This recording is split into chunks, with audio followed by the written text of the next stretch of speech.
hello welcome to my YouTube channel. ඔයාලා හැමෝම පරිස්සමෙන් ඇති කියලා මං හිතනවා.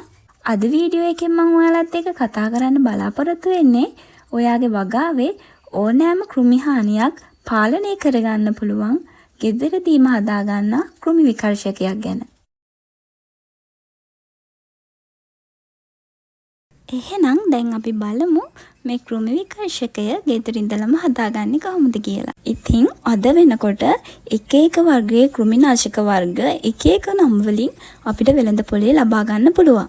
රසායනික දේවල් පාවිච්චි කරනවා කියන්නේ ඇත්තටම අපි ගෙවතු වගාවක් කරන එකෙන් කිසිම තේරුමක් නැහැ. මොකද අපි ගෙවතු වගාවෙන් බලාපොරොත්තු වෙන්නේ කඩේ වගේ නැතුව වස විස නැති කෘමිනාශක වර්ග නැති ඊටාම ගුණදායක ආහාර වේලක් අපි ලබා ගන්න. මේ කෘමි විකර්ෂකය අපිට ගෙදරදීම ලේසියෙන්ම හදාගන්න පුළුවන්. මෙතනදී ප්‍රධානම ද්‍රව්‍ය තමයි බේකින් සෝඩා කියන්නේ. බේකින් සෝඩා වලට ආප සෝඩා කියලාත් කියනවා. මෙතනදී වරද්ද ගන්නේ නැතුව බේකින් සෝඩා ගන්න. මොකද බේකින් පවුඩර් කියලාත් තියෙනවානේ. බේකින් සෝඩා සහ බේකින් පවුඩර් කියන්නේ වර්ග දෙකක්. ඒ වගේම මම මෙතනදී අරන් තියෙනවා කොහොඹ තෙල් සහ සන්ලයිට් සබන්කුඩු. ඔයාලට මෙතන කොහොඹ තෙල් හොයාගන්න නැත්නම් කුරුළු තෙල් වගේ තෙල් වර්ගයක් උනත් පාවිච්චි කරන්න පුළුවන්.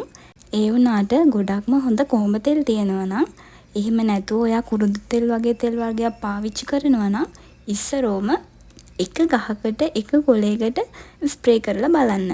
සබන්කුඩු තෝරගනිද්දිත් ගොඩක් සැර අඩු සන්ලයිට් වගේ සබන්කුඩු වර්ගයක් පාවිච්චි කරනවා නම් තමයි ඉතින් ගොඩක්ම හොඳ.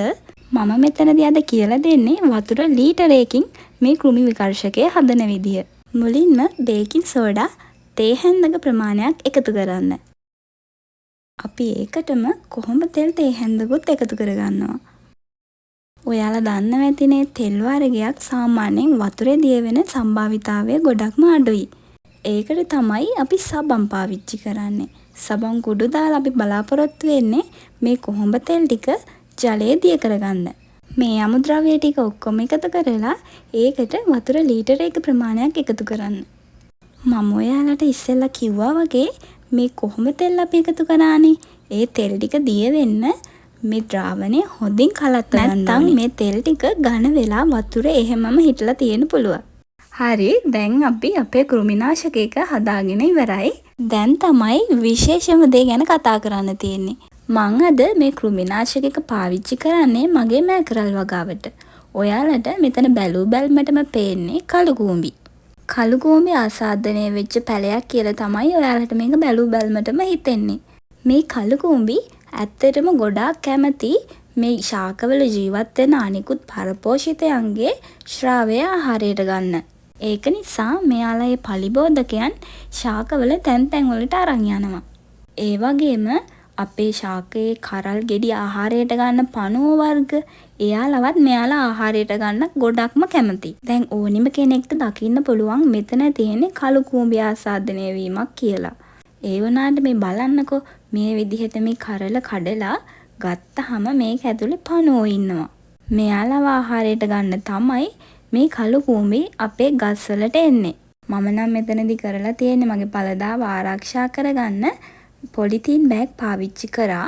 ඔයාලට වීඩියෝ එකක් අරන් එනකන් මම පොලිතීන් බෑග් පාවිච්චි කරලා අපේ කරල් ටික මම ආවරණය කරගෙන තියෙනවා. අපි අපේ වගාවට කෘමිනාශක එකතු කරනවා නම් ඇත්තටම හොඳම වෙලාව තමයි උදේවරුව. උදේවරුවෙත් උදේ 8ත් 10ත් අතර වගේ අපිට මේක ස්ප්‍රේ කරගන්න තියෙනවා නම් තමයි අපිට ගොඩක් හොඳ ප්‍රතිඵල ලබා ගන්න පුළුවන් වෙන්නේ. අපේ කාබනික කෘමිනාශකයක ස්ප්‍රේ කරන්න කලින් ඔයාලට පුළුවන් නම් දැන් කූඹි වගේ සත්තු ඉන්නවා නම් කූඹි ටික ඔයා වතුර දාන වතුර බැටෙන් හරි අල්ලලා මේ විදිහට කූඹි ටික අයින් කරගන්න. ඊටත් පස්සේ මේ විදිහට පත්‍රයේ උඩට සහ යටට වගේම පත්‍ර කඳන් වලටත් මේ කෘමිනාශකයක ස්ප්‍රේ කරගන්න. දැන් අපි බලමු මේක කොච්චර කාලයකට වතාවක් අපි යොදා ගන්න ඕනේද කියලා. අපි මේ කෘමිනාශකයක සතියකට වතාවක් අනිවාර්යයෙන්ම යොදන්න ඕනි. සති දෙකක් වගේ පාවිච්චි කරාම ඔයාලට ඇත්තටම ලොකු වෙනසක් බලා ගන්න පුළුවන්. අපි මේ කෘමිනාශකයක අපේ ගෙදර තියෙන දේවල් වලින් හදාගන්නේ. ඒක නිසා ඔයාගේ වගාවට මේක එකතු කරද්දී කිසිම බයක් ඇති කරගන්න එපා. දින 14කටත් අඩු පැලවලට මේක ඔයා පාවිච්චි කරන්න හිතන් ඉන්නවනම් ඒක කරන්න එපා. මොකද චූටිම පැලවලට මේක සැර වැඩි වෙන්න පුළුවන් නිසා එහෙම වුණොත් අපේ ගස්වල කොළ පිච්චෙන්න බලනවා. මං ඉදිරියටත් මේ වගේ තව කෘමිනාශක වර්ග හදන වීඩියෝ ගේන බලාපොරොත්තුවෙන් ඉන්නවා. ඉතින් කාබනික වගාව සම්බන්ධ තවත් මේ වගේ වීඩියෝ දැනගන්න මාත් එක්ක ටච් එකේ ඉන්න කියලා මං ආරාධනා කරනවා. ගෙවතු වගාව සම්බන්ධ ඊළඟ වීඩියෝ එකකින් හම්බ වෙනකන් ඔයාලා හැමෝම පරිස්සමෙන් ඉන්න.